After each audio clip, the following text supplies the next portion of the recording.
What's going on, ladies and gents, and welcome back to more Rainbow Six Siege. Today we're going to be talking about the newest attacker for the Rainbow Six Siege roster, Maverick. Now, please note that this video is made during the TTS segment of his initial install, so if anything changes when he gets released full onto the live server, I'll be potentially making a new video. If nothing's changed, well, this video will stick then.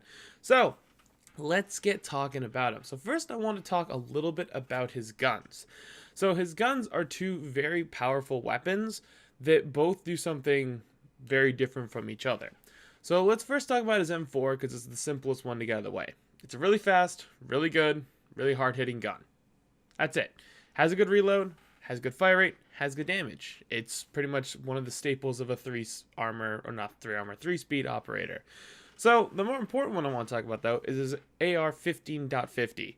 So, it's not the end-all, be-all of DMRs. You can debate if there's better DMRs or whatnot. But although it is hampered with a 10-round magazine, it does have incredible environmental destruction. This thing here can punch holes in walls like Tachanka's turret, or Blackbeard's SR-25 before it got nerfed, and Glaz's sniper rifle. This thing makes massive holes in walls, and it's really good for opening up sightlines like that, something that's Maverick's strong point. So, it's a very good gun if you want to use long-range support for your team, or you want to watch a flank or something, and it's not a bad DMR. It's actually pretty recommended. Unlike Twitch's DMR that still only has 11 bullets, it doesn't do as nearly close to the amount of environmental damage, and the reload speeds are about the same, so I think this one kind of tops out in that sort of regard. So now let's talk about what we're all here to really learn about. What's his utility? What's his gadget? Where does he fit in with the team? Well, he kind of is the team. He does almost everyone's job. He can be a Buck. He can be a Sledge. He can be Hibana. He can be an Ash. He can be a Twitch. He can be a Thatcher. Like, what can't this man do? Well, he can't deploy a grenade launcher and simultaneously kill everyone at the same time. Don't worry, Fuse. Your job is still safe. No one has replaced you yet.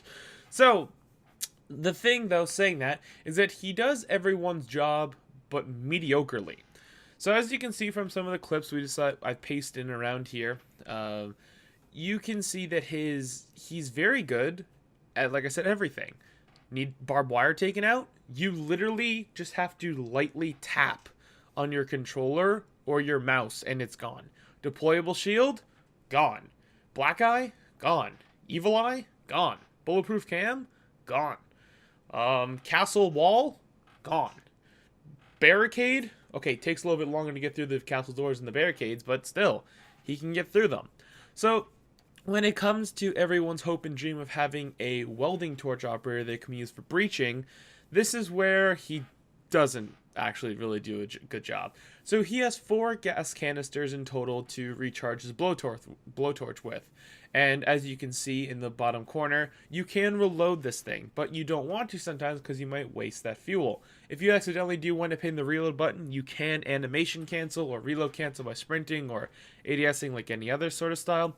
Also, when you do take out the blowtorch, do ADS real quick or do something because you can actually cancel the animation, like when you call people on Dokubi's phone and stuff like that. It allows you to make the animation shorter so you can maybe get to the job faster because Maverick takes a long time to do his job, so any amount of time helps. Don't need to stare at him revving up the flamethrower. It's fine. Just do your thing.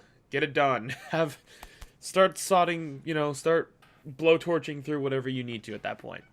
So, you need to be very efficient, though, when working with Maverick. So back to what I was saying before. He can do everyone's job. So you see a wooden hatch. A non-reinforced hatch, I mean.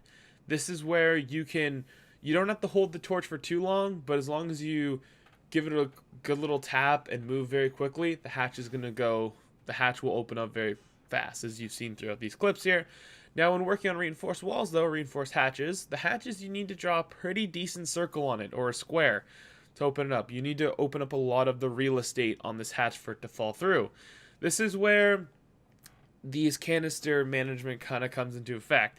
To make a hole that's about 2 Hibana pellets wide, you're going to need all 3 canisters. Not all 3, but 3 canisters, which will leave you with 1 gas tank left. Now, trying to use all four probably wouldn't get you too far unless you want to make like longer lines for people to step through.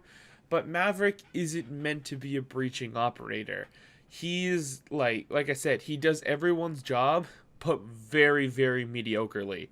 So, where does Maverick excel though? Well, that comes back into talking about the whole Thatcher and Twitch replacement. You see a mirror window over there?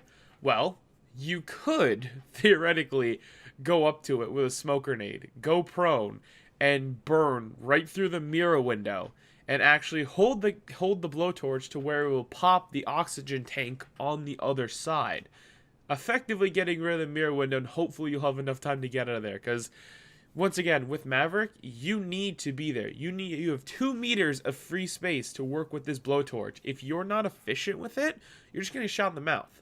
So that's once again where Maverick is just mediocre. You need someone with you. I think that's the idea of these two operators. Like Clash, you need someone beside you to help take advantage of that taser that slows people down. You need someone there to assist you, because Clash is just going to get murdered. And same with Maverick. He's just going to get killed. But if you're going for mute jammers or bandit tricks or actual bandit batteries, this is where he can be a little bit better. Send a drone in. Try and look where they are. Granted, if it's a mute jammer, your job might be a little bit harder, but most time it's a bandit in higher tier play. So when looking at the bandit, you find out where the bandit batteries are, make small holes so they can't shoot you back or don't have access to the thermite's feet if he's going to put a breach charge on it. This would be very powerful on consulate defense on basement, or for attacking the basement. And simply get rid of the bandit wire, or if you can, shoot the bandit if he doesn't notice.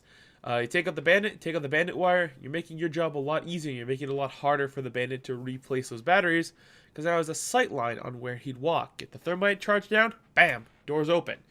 It's, like I said, a very mediocre attempt at everything to do, but there are some things he can excel at. So, I figured just with that, I go into a little bit extra little tips and tricks, things where he really excels when pairing up with teammates, and I guess this will be the last section of the video. So, something interesting, he can also destroy frost mats, but he can do it very silently too. So, as you'll see in a clip that I'll hopefully be able to put here in time, Hoyo goes to vault through the wall, or the window, and he taps his blowtorch so quickly, the only sound that's made is the sound of the frost mat being destroyed. Now, with that, it saves you from shooting your gun. Now, granted, you do have your blowtorch out, but if you drone the area and no one's around and you get rid of that frost mat, you're in relatively silently. You're adding a whole new element of pretty much stealth. Maverick's a very sneaky operator in that regard. So, he can enter the area very quickly. Hey, got a shield glitch? Simple. Quickly tap that deployable shield, and it's down. Really simple, really easy. You got a Clash that all of a sudden is in your face and you can't do anything about it? Well, for some odd reason, the blowtorch goes through her shield. So yeah, go ahead. Do like 5 damage, but it's like really fast 5 amount of damage. So you do a lot of damage with this blowtorch very quickly. So yeah, go ahead. Burn her. Why not? Give it a try if you're really struggling to take her out. Want to take out Tatanka's turret by melting it? Well, you can't. Why? I don't know. I really don't know. When we saw this, when we were testing it, we couldn't stop laughing. I didn't know what to say. It seems hilarious, but why not? He's God, technically, ain't he? So, Maverick, though, as I mentioned before, he is kind of a sneaky operator. And some of the things that I was trying to talk about for the things he more excels at, you can make kill holes up top. Now, they won't be as large as Sledge or Bucks, but you can do them quietly. As long as you can remember which way the metal beams are going, you can open up a sight line, shoot someone from above with relative stealth, and they won't even know what's going on. Normally, you hear a sledge hole being opened up above you, or a buckshot, you probably run. With Maverick, you have to be very precise, though, very accurate. So, you don't have too much room for error, but if you get very good at using your drone and saving it, or someone drones for you, you're going to have a lot better time at getting those above area kills, instead of just kind of standing there and opening up the floor while everyone runs away. There's benefits to both. But Maverick is definitely a lot stronger in that killing angle instead of Buck and Sledge where they flush them out of certain areas. So lastly, of course, his BFFs are pretty much Glads and Blackbeard.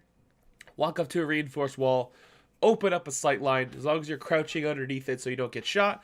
Blackbeard rolls up with his face shield, bada boom, bada big, free couple kills. You need to open up a sight line from far away, open it up, maybe something a little bit wider. Glad starts firing in shots. There you go.